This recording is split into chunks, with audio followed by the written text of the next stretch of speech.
Taylor and I have time to reveal the nominees in one more Grammy category. Album of the Year. Frank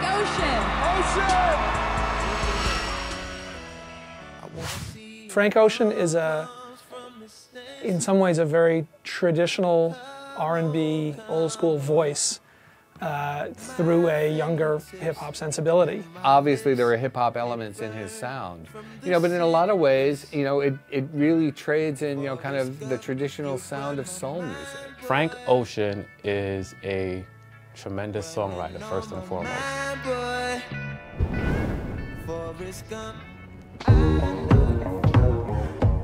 There was plenty of buzz around Frank Ocean before this record came out. First of all, from all the attention around the Odd Future work. Shouts out to Left Brizzle, shouts out to Damian, shouts out to Frankie Ocean. And then through his appearances on the Watch the Throne record with Jay-Z and Kanye on, maybe the biggest hip-hop release of that period of time.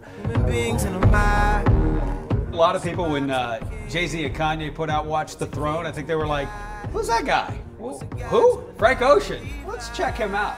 And then you check it out, you're like, wow. Frank's contributions to Watch the Throne were a huge stepping stone for him. His voice sounded fantastic. As Frank Ocean's album was coming out, he revealed that, his previous lover, who factored into some of these songs, was a man, and that he had relationships with men and with women, and that's who he is, and that's some of what he's singing about. And that became certainly a major media story coming out of a hip-hop world that's certainly not always been the most open to the gay community.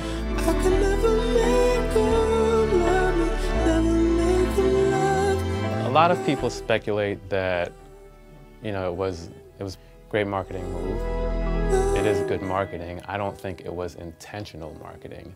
I think that was a situation of Frank trying to get in front what he perceived to be something that could snowball into a conversation that he would not be able to control. I think you could call it calculated, but I think it really was an honest moment for him. He didn't release it through his publicist, he didn't do it through an article.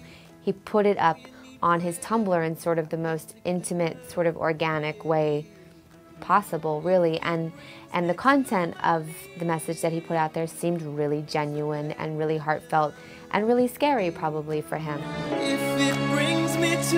It would have been one thing if the album wasn't great, It almost would have been like a letdown.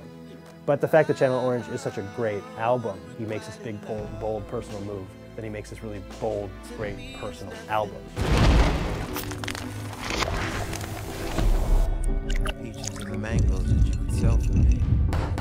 Well, the other thing that's interesting about the record is you get this guy saying, yes, I fell in love with a man, and then you have an album that's full of things about, about women. Everyone thinks he's gay, but he's never said I'm gay, and he's obviously had relationships with women. This song seems to be about one particularly amazing relationship with a woman. Yeah, so he does this video where he's just, drifting through the strip club. It doesn't really make a whole lot of sense, but hey, it's art.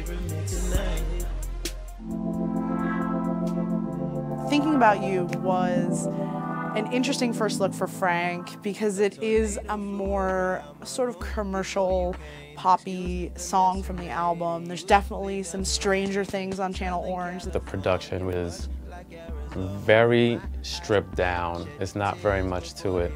And I think it's designed that way because Frank really wants his words to hit you. Thinking About You is such a, it's such a minor kind of song. In a time when everything has to be so instantaneous and immediate, 30 seconds and that's it.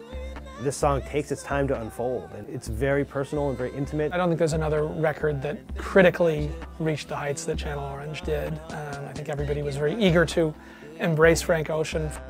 Frank is really a critic's darling, and Channel Orange has been named Album of the Year by a number of different publications. This record has really touched on something, whether it's sort of the political and social times that we live in. It's also a great album. I think a lot of people are sort of hedging their bets on the fact that in 5 years, it'll almost look bad if you didn't have this album #1 or very high on your list. We named We named Frank Man of the Year in our year-end issue, and you know, it wasn't trying to be cute. We weren't trying to like play off of that Tumblr thing. We really believed that, you know, culturally and musically, he was the guy who delivered the best product this year.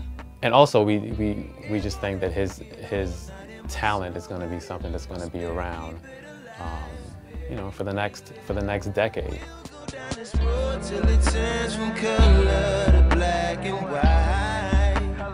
We also want to congratulate all of tonight's Grammy nominees. And we will see you at the